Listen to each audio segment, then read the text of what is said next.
Olá, pessoal. Eu sou Maria Aparecida Dutra, sou advogada, especialista em responsabilidade civil, direito do consumidor e direito processual. Sou pesquisadora e estou aqui hoje a convite, do portal Juristas, que agradeço na pessoa do Wilson, que é um canal que eu sempre busco para me atualizar a respeito dos pontos principais de direito, né? É um canal que sempre busca inovações, agregar profissionais, estudantes da área, sem restringir saberes de áreas afins também.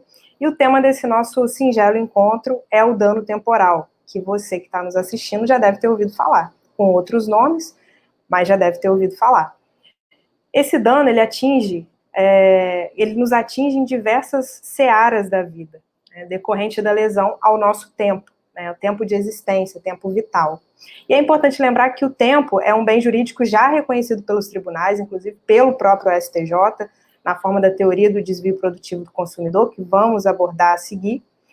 E, ainda que de forma implícita, o tempo também já é tratado há muito no direito, questões de prescrição, decadência, institutos do direito civil, e a gente consegue ver de uma forma mais palpável no direito do consumidor. Então, quais são as características desse tempo que a gente está tratando aqui agora, que não é o tempo cronológico, não é aquele tempo do relógio que a gente pode parar, zerar, cronometrar e voltar a ele quando queremos, Qual é a característica desse tempo vital, características da nossa vida, A nossa vida é finita, então esse tempo é finito, ele é irrecuperável, ele é imensurável. Pois bem, se o nosso tempo de vida é finito, como dissemos, como avaliamos, quando sofremos qualquer lesão a este bem de maneira involuntária, ou seja, uma lesão que ocorreu de ações ou omissões que não demos causa, então estamos diante do dano temporal. Veja, sofremos uma ação à nossa vida, ao nosso tempo, e aí é gerado o dano temporal. Nosso tempo é para que possamos utilizá-lo da maneira que a gente entender que a gente deva utilizá-lo, A gente tem autodeterminação para isso, a gente tem autonomia da vontade para isso, nós temos o direito das liberdades para isso. Então, de uma maneira mais palpável, como eu disse, acredito que o direito do consumidor seja o ramo em que a gente consiga ver a perda involuntária do tempo de uma maneira mais nítida, A gente consegue visualizar de uma maneira mais palpável o nosso dia a dia, inclusive, para quem advoga, é muito comum ver um consumidor perdendo tempo na resolução de problemas que ele não deu causa, como a falha na prestação de serviço, falha no produto, defeito, que são coisas que acontecem, mas que, para resolver, muitas vezes o fornecedor ele não se dispõe da maneira que deveria. Uma teoria expoente nesse tema, que fez florescer no judiciário essa proteção mais efetiva do tempo, é a teoria do desvio produtivo do consumidor, do advogado e grande amigo Marcos Tessoni, que hoje já desenvolveu a teoria aprofundada, já pensa num terceiro livro.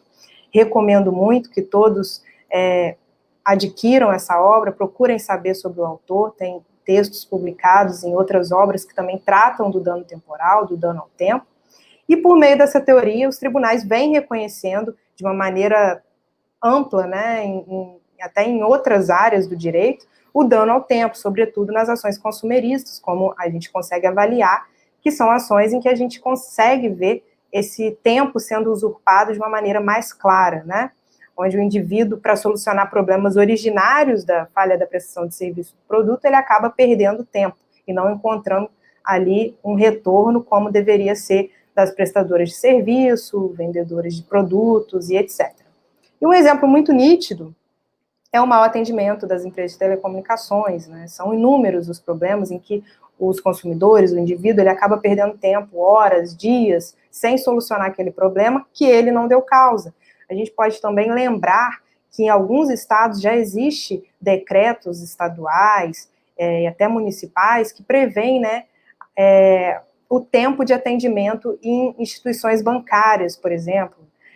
O tempo de espera em fila é ali determinado em alguns decretos, e nos locais que não existem essa legislação, essa norma, o judiciário já reconhece a perda do tempo em situações como essa. Claro que um advogado preparado, ele não vai ajuizar uma ação somente por isso, ou então, claro que ele pode ajuizar uma ação somente por isso, se for um tempo perdido de forma faraônica, que afetou o projeto de vida dessa pessoa.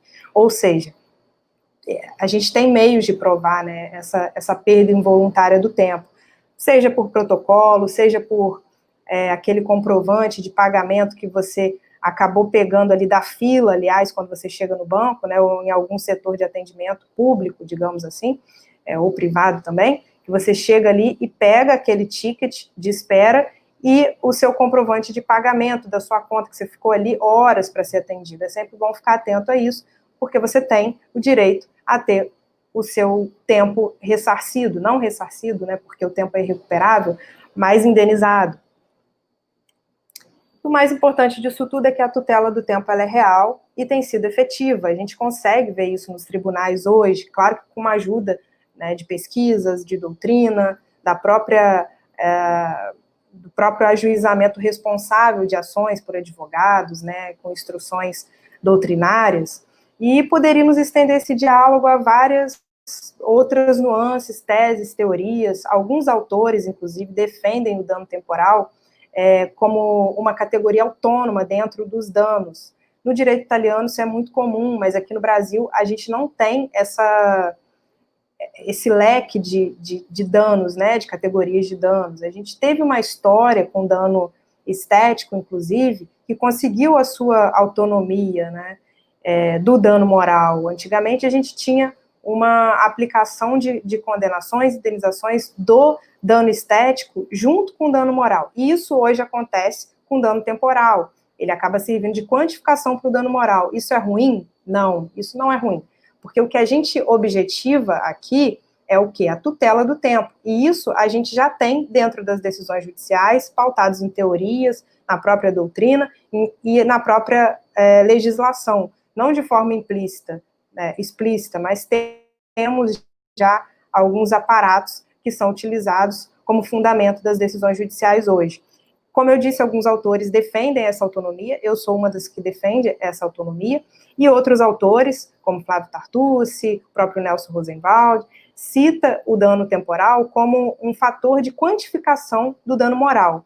Como eu disse, eu sou uma defensora da autonomia do dano temporal, por entender que o dano temporal, ele afeta diretamente ao nosso tempo de vida. E eu acredito que essa perda involuntária, que não é gerada por nós, do tempo, né, acaba gerando danos que resvalam a inúmeros direitos da personalidade, não apenas a um.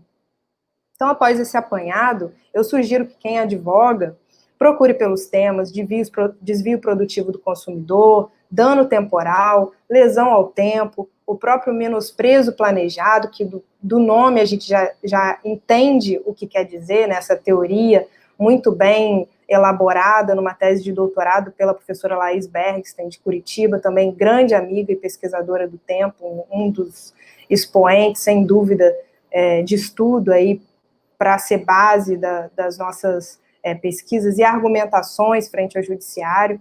E eu lembro que esses temas não estão concentrados apenas no direito do consumidor. Mais uma vez, eu chamo a atenção para quem advoga e também para estudantes. Quem advoga vai conseguir fazer um apanhado na jurisprudência e ver que o dano temporal é um dano que afeta diretamente o projeto de vida do indivíduo. E há decisões de tribunais do trabalho, por exemplo, que aplicam por analogia a teoria do desvio produtivo do consumidor. Ou seja, parece difícil de imaginar, mas não é. Aplicando analogicamente essa teoria do desvio produtivo do consumidor, desenvolvida pelo professor Marcos Dessoni, o Tribunal do Trabalho já tem desenvolvido essa prática em ações, por exemplo, em que o empregado precisa juizar uma ação porque o empregador não reconheceu o seu tempo de trabalho.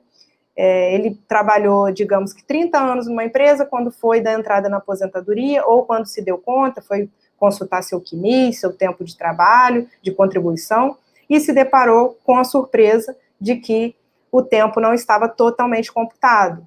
Ao questionar o empregador, provavelmente o empregador não quis, se furtou a registrar esse tempo, e ele teve que mover uma ação. Ou seja, ele já empenhou o tempo dele de vida trabalhando e teve que discutir esse tempo não reconhecido em juízo. Então, os tribunais de trabalho já vêm reconhecendo. E estudantes também precisam estar atualizados com esse tema, porque é tema de prova de mestrado, é tema de concurso, inclusive da defensoria. Sempre tem alguma temática em relação ao dano temporal, à lesão ao tempo. É o menosprezo planejado, teoria do desvio produtivo do consumidor. Então, estamos diante de um tema que vai nos acompanhar para o resto da vida no direito, né? A gente acaba percebendo isso. E eu fico por aqui com a minha contribuição para esse canal de conhecimento, né, troca ilimitados, que é o Portal Juristas, e me disponibilizo a todos que se interessarem pelo tema, e por aqui, pelas minhas redes sociais, e meu muito obrigada mais uma vez.